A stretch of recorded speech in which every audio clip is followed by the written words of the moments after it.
I went from, "Hi, how you doing?" What's going on? You sound different, Juan. I know.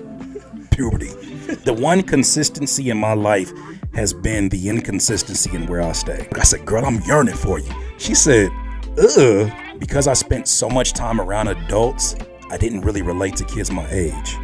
And she was like, "Oh, you want to start acting up? Guess what? You're going to your dad's." So, I'm like, oh man, I can't watch Nick and Night over there. You know what you and all your bad relationships have in common? You. So are you close with your brothers and sisters? Most of them. Most of them. Yeah, most of them. Yeah, about 98% of them. Was it kind of a thing where, I hate to say, you're the oldest, right? So right. Were you, because you're kind of bouncing a little bit. Yeah. Did they kind of accept you, or was it kind of one of those things? He's here now. Oh shoot, or because this is young, like you're you're a kid. This is all throughout. You're talking about Carson, right. Long Beach, right. South Central, like LA. You're just the ones I remember too. Shoot. We bounced around a lot. We bounced around because I went to Montessori school for a second. I want to say that was in. Whoa. Yeah, it's like I've bounced around a lot. So I've been, the one consistency in my life has been the inconsistency in where I stay. That's been the reoccurring theme. I'd say only until the last 6 years have I stayed in a place and I'm like, okay, everything is stable. But there's still a part of me that's just used to bouncing. But with the bouncing didn't really affect the relationships as much as being at an age where you don't appreciate having a sibling the same way somebody else in a different family dynamic may. So having, like, for instance, maybe a different father with one sister or having a different mother or them spending more time with their mother and it's my stepmother, you get different upbringing so that when we finally come together, we're valuing two different things. I'm saying, "Hey, how are you? How you been?" Another one may say, "Where have you been?" So it's like, and really we just end up being like parrots or mirrors of our parents. Sure. But that was a thing. It wasn't the distance. And then also too, like growing up, I was just like, me and my sister were just my older sister was so petty to each other. More so me because I was older and I knew better. But it was always just like that. We're too close in age, but not close enough to relate to one another. And we both want my mother's love and attention. So that was a huge part of, I guess, the relationship with my older sister. It took us getting into our adulthood before we could truly say, you know what, I really love and appreciate you and genuinely mean that because it's interesting when you grow up understanding your siblings as one way and then you get reintroduced to them as the adult version of themselves. It's a different conversation, right? Even it's happening right now. Like my God, it's so crazy. My youngest sister, that's on your father? My mother's side, just turned 18, and like my brain is trying to like make sense of it because I'm like, ma'am, I remember when you were a little bitty girl and you had like basketball practice, and it doesn't feel that long ago. But as I talk to her, I'm being reintroduced into, okay, I have to respectfully understand that I'm always your big brother, but you're a human being with your own thoughts, your own ways of making connections. It's beautiful to see play out because it's like I am full sponge mode. I still give her a hard time. I got to be that older brother where it's like she loves calling me Boomer. That's her favorite thing to call me. And I just shake my fist. I'm like, "Show me a TikTok dance. Show me a TikTok dance." And she's like, "I'm not showing you a TikTok dance, Boomer." But it's all love, man. It's so interesting. I'm sorry I'm sorry to bring this up, but like you mentioned how so much like your grandmother, your grandfather, you spent a lot of time with them and all the things you know about them. Your mother's side is adopted, so she kind of really overcompensated that affection and love. And then the two kind of like jumping out at the moment, people that you bring up is the sisters from your mother's side. but you would be around your father's side about 60% of the time. Mm-hmm. Is there a reason? Do you feel like your brothers and sister from your father's side? Well, the brother on my father's side was too young. Oh, he was a late addition to the family, so I didn't grow up with him like that. I was already well into my 30s by the time he was born. But the sister on that side stayed with her mother. Got it. Right, and I didn't have the best relationship when she was my stepmother, and so I'm sure that kind of leaked into our relationship at some point in time. But we didn't really spend anywhere near as much time with one another, and so like kind of see her on the days that he had. I'm assuming he had custody, the days like the weekends and whatnot. But she spent most of her time with her mother. Okay. Yeah. Your elementary, middle school. I'm gonna blend them together. Okay. Interesting times. Ooh, man. I'm curious here because, like, you mentioned that one of the words you used was confused, mm-hmm. but I feel like there's more of a personality that you have. There's interests. There's things that you like. Sure. Right? Or because you mentioned one of the first things you mentioned with your grandmother, grandfather was music. Specifically, they would watch the Cosby Show. Yeah. Obviously they come from a little bit of different culture and background, but were you able to connect with your friends because you're moving around so much? So I mean, there were friends in the neighborhood when I was living with, more so with ironically, on my mother's side, it's so all over the place, but on my mother's side, there were friends in the neighborhood that I would connect with. When I would see my grandparents, we would usually be like every other weekend, maybe. We would go visit them in San Diego. There were some kids that we would kind of get to know out there, but it was such a dicey neighborhood in Lemon Grove that. Oh, yeah. Yeah. That there was one little boy, man. Rest in peace to him, because I really would have wished we could have seen him as an adult, but he went by Pookie. Mm. And my grandma was like, don't you go down there hanging out with Pookie. Pookie just sounded like he might be into some stuff, but we were just kids, man. To be honest with you, though, I didn't get a lot of chances to connect with a lot of the kids if they weren't at school, because I was mostly latchkey kid. I was mostly at home. I was watching a lot of TV.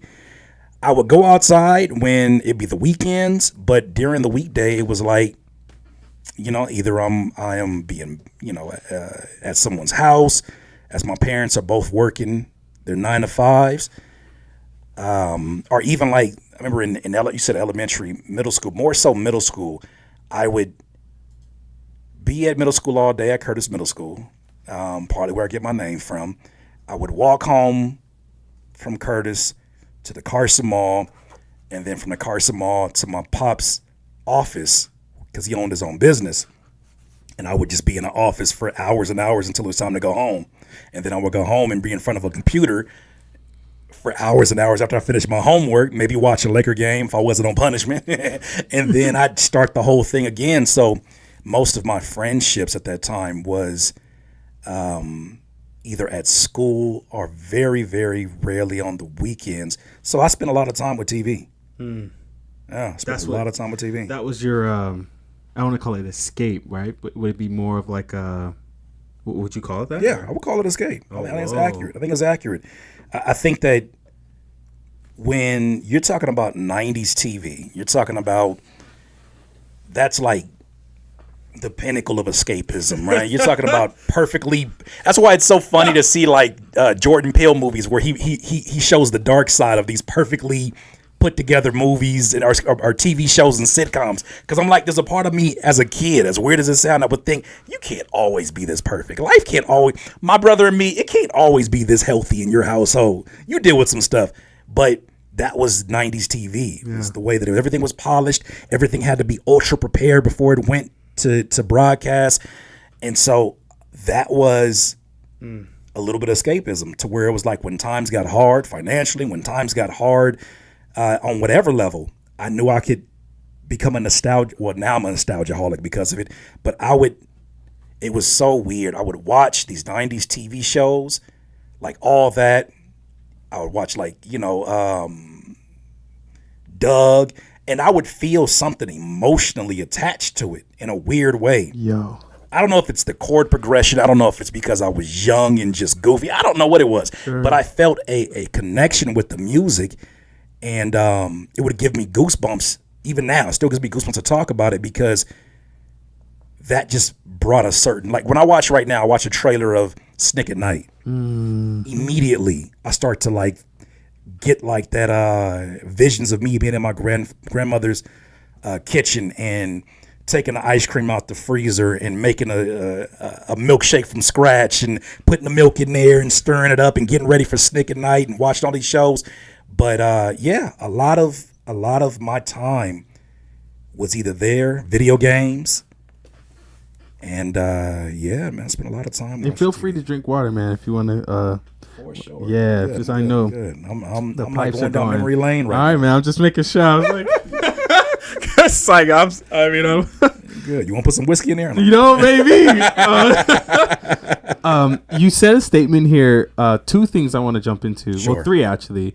I'm not sure what order it is, but I'm gonna go back up and down. You said your father owned a business. What was in that? What was So it was insurance adjustment, I believe. Okay. It transitioned from insurance adjustment where I don't know exactly what it was, but I know that there was something where we would go on location, and whenever there was an accident, I don't know if the insurance reported to him, but we basically went to the location of the accidents. We'd be driving all over Southern Cali, and he would measure like the roads or whatever, and then he would come back and report it in his car, and then I'd just be in the Camry just sweating and like, I don't know what's going on here, but this Earth, Wind, and Fire playing sounds amazing, so I'm just gonna lay down here. But yeah, so he did that, and then he ended up actually transitioning from that because not only did he go out there and do the measuring, he took photos of the scenes of the accident.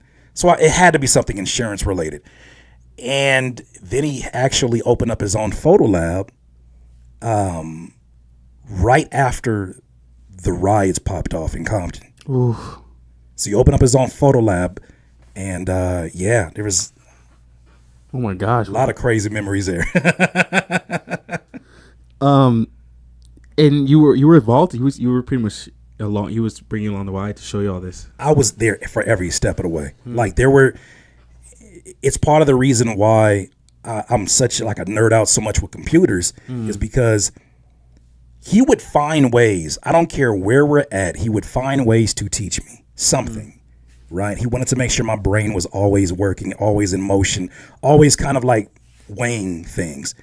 And it was always this weird balance of thinking and really great music in the background. You know, sorry, I don't mean to interrupt you, but I know this is my problem. I know it's my problem. You're not interrupting. You I'm look sorry, at you my on bad, my bad. I feel like you're an investigative reporter. You figure some things out. Dude, one of the things that you keep bringing up, man, and just keep bringing it up, and I'm just gonna continue doing this stuff. Thing, but it feels like everything throughout your life, there's a music playing in the background. Yes. Every single time something's going on. I can't help that. It's so interesting. I hear Mary J. Blige. You remind me. Like I can't see a scene without hearing the music. No. I hear you remind me. Oh my gosh, I'm hearing it. You remind me. It's gonna bother me, but it was definitely old school Mary J. Blige. Yo. And yeah, I'm thinking of him giving me lessons in terms of these are the parts of a computer. Instead of you going to pay for somebody to do this for you, you're gonna learn these things. Because my pops was always very hands-on with his business, very hands-on with his equipment in terms of the photography stuff that he would mess around with. Computers, all this stuff. He was always hands-on, and I just would ask questions, and he would tell me things along the way. And so even being in the photo lab, I would do my homework, and then he would teach me how to like run the photo machines and what I can do with that. So I was probably like a little kid in there, snotty-nosed kid, developing somebody's photos or developing my own photos. I was like, what am I? Now I think about it, and I'm like, oh, he was nuts. Because my brain was definitely not ready for that process. At least I thought I was. You also said when you were watching TV that you would, obviously imagine that you mentioned your stepmother. Is she does she work as well to kind of the same, or is she more of like at home kind of managing that space? She, the earliest memory I have, she always worked, except for when she had my younger sister. And I think there was a time period where she didn't work. So she was at home. And then, my dad was just working, putting in hours. And then I would end up spending time with her. You said that you were watching TV. I'm sorry, just really interesting here. You said you were watching TV, right? And you would see whether it be like these perfectly made movies. But you said with my brother. My Brother and Me was the name of the TV show. Oh, okay. I was like, wait, I'm sorry, am I missing something? No. I'm like, you got me real confused. I'm sorry. I was like, whoa, this is... No, you're good. That's my fault. No, it's not your fault. No, it's My Brother and Me. There was a collection of Nickelodeon shows that, representation is important, and you didn't really see like many black kids on TV like you do now, right? You see full-blown movies. I just didn't see kids that looked like me. So that was the one show where it wasn't just one or two characters and all that. It was like this entire show shows black dad in the household, black mother. It shows like their sisters and their brother and their friend Goo. And it was just like, this is dope. This is dope to see that dynamic. And I definitely spent a lot of time watching that. And there's a lot of the shows that popped up. Clarissa Explains It All.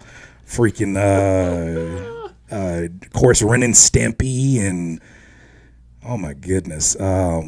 Is this a little bit of like, you wish you were them?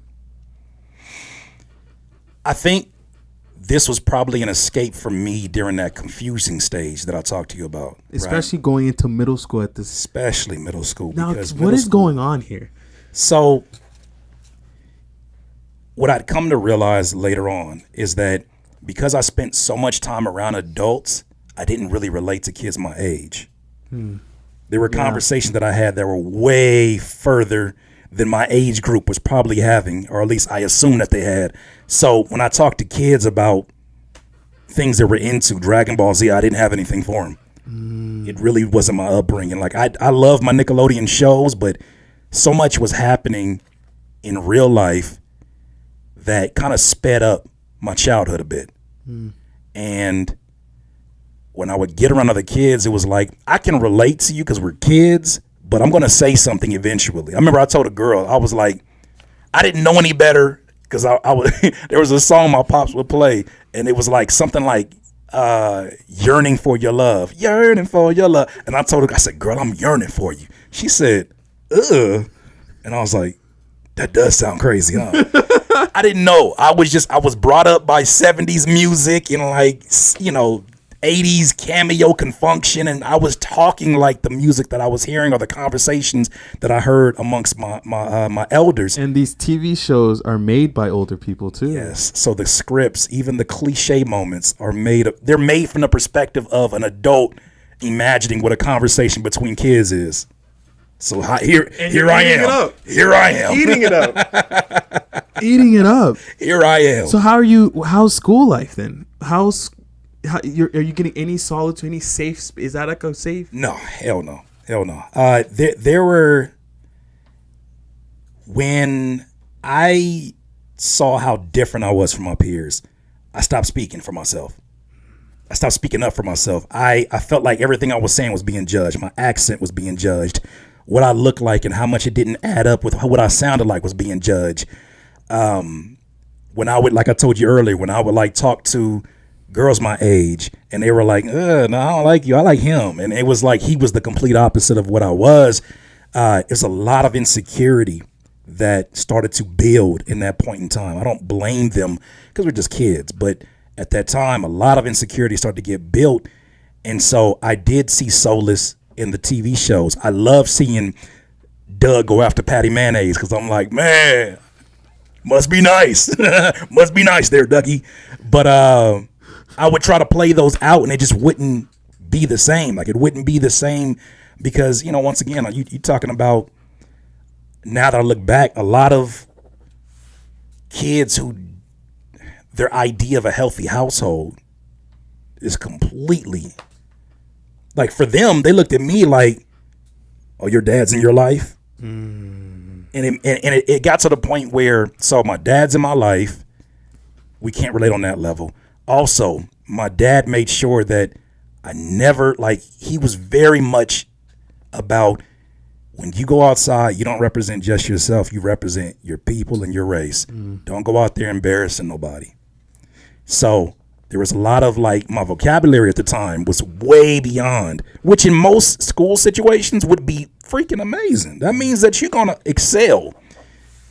Cool kids didn't excel back then. At least by that society's, that circle standards. This is Carson, Long Beach, South Central after the riots.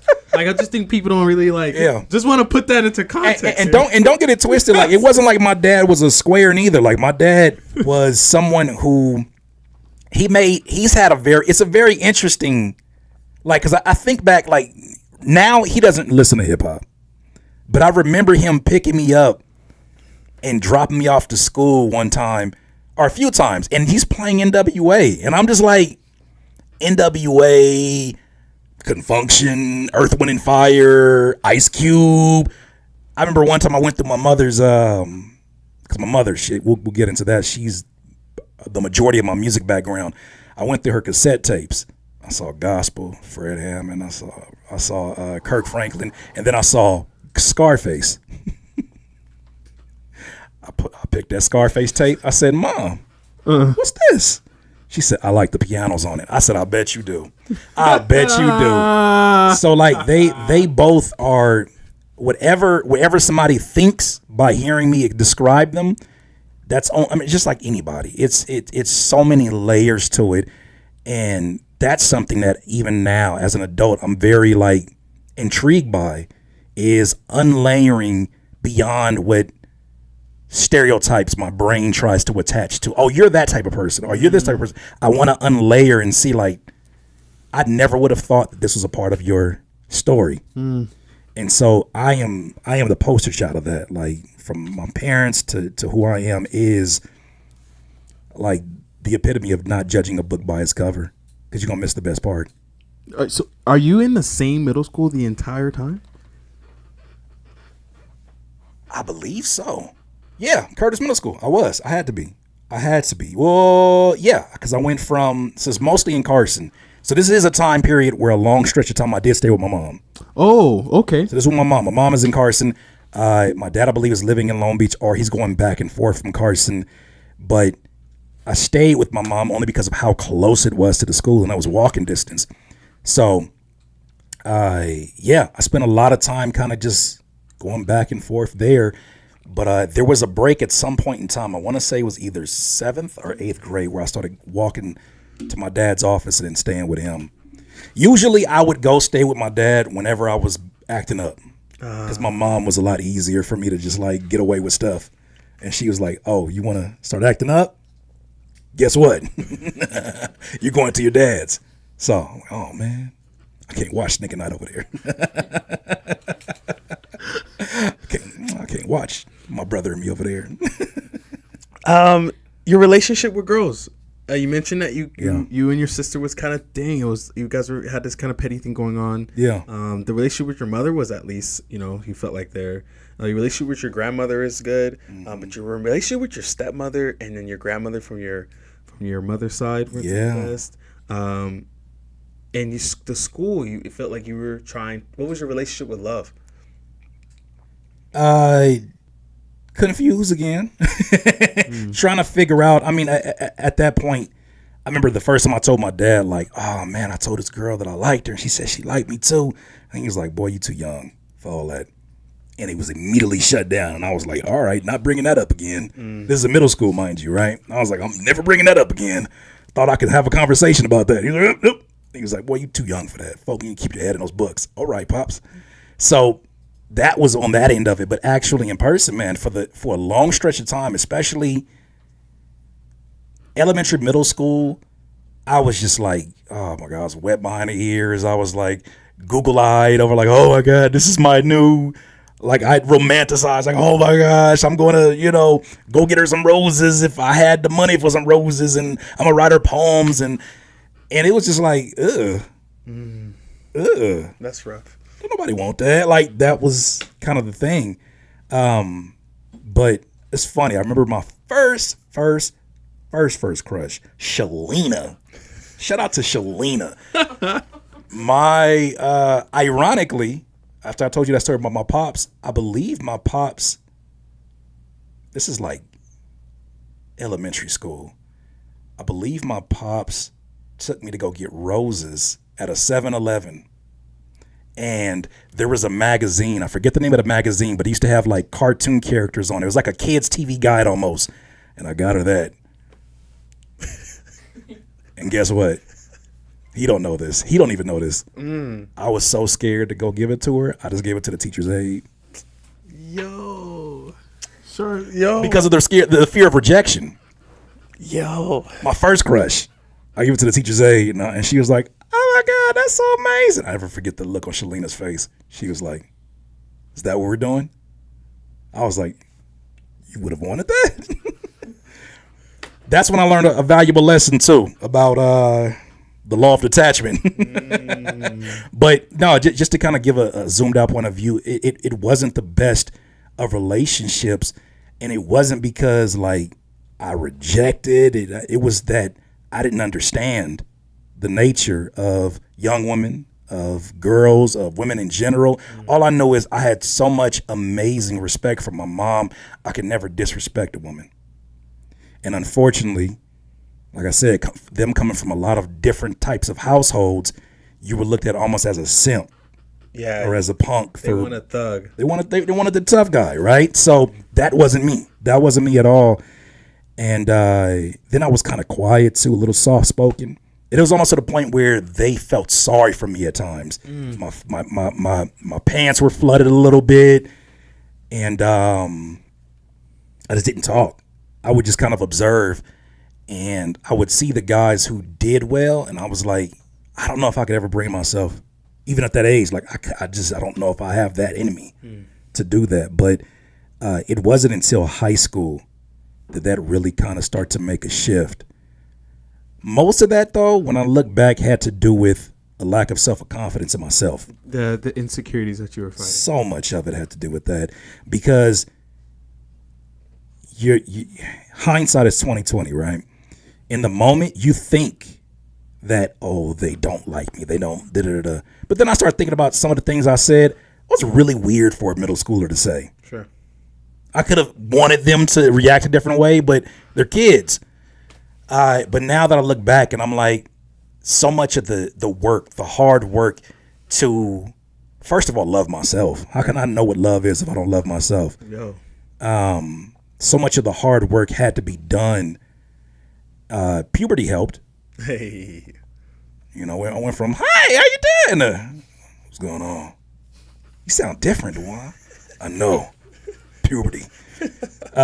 So much of that helped for sure. But yeah, early on, man, it was weird. Later on it would get a little bit better. But it's funny because I recently saw something in the book that said, you know what you and all your bad relationships have in common? You. That's the same face I made. So a lot of soul searching will kind of make you look at these stories in a much different way. There was a point where that was my heart on my sleeve. Oh, they did me so dirty. They were so mean to me. No, I was just understanding what it's like to love yourself and to find confidence in your voice, find confidence in who you are, and you'll see the outside world shift with it. Is that why you took the Curtis name? Bingo. So Curtis Middle School, as I described it for you, was a time of huge insecurities. I didn't want to speak in front of people. I didn't like being in the center of attention. When your grandparents bring you in a room and say, "Do that little dance you did." "No, Grandma, I don't want to do that dance." That was me. As crazy as it sounds now, because I literally live in front of a camera now. But that was so much of my story. And it wasn't until I left Curtis, graduated, and something happened during that summer before high school. And then also knowing that I was going to have the opportunity to rebrand, redefine, spend some time. And then, you know what's crazy about it, and so much, I send so much love to her because as adults we're friends. But another one of my biggest crushes growing up. Shout out to Daisy. Shout out to Daisy. Shout out to Daisy. She was very much important during that summertime because that was the one that was like, that was the patty mayonnaise to my Doug. I was like, man, I don't care about none of these other girls. If she like your boy, I'd never forget. That same grandfather that I told you was quiet and very soft-spoken was the loudest I ever heard him got. Whenever I went up to San Diego and I ran his phone bill up talking to Daisy on that phone, I was simping. I was cupcaking. I was on the phone. I was leaning off the side of the bed. I closed the room. Oh, you get off the phone. You get off the phone. And that's back when it was phones that were hooked up into the walls. Yo. So ain't no cell phone calls. This is phones in the walls. I'm like, yeah, I can't wait to see you neither. Like, you know, how was your summer? I think I ran up like a $96 phone bill. Oof. It's all in Cali. But I ran up a $96 phone bill. And that summer was very important to kind of taking this next stage in my life by the horns and saying, you know what, who you are doesn't have to define where you're going. Very important.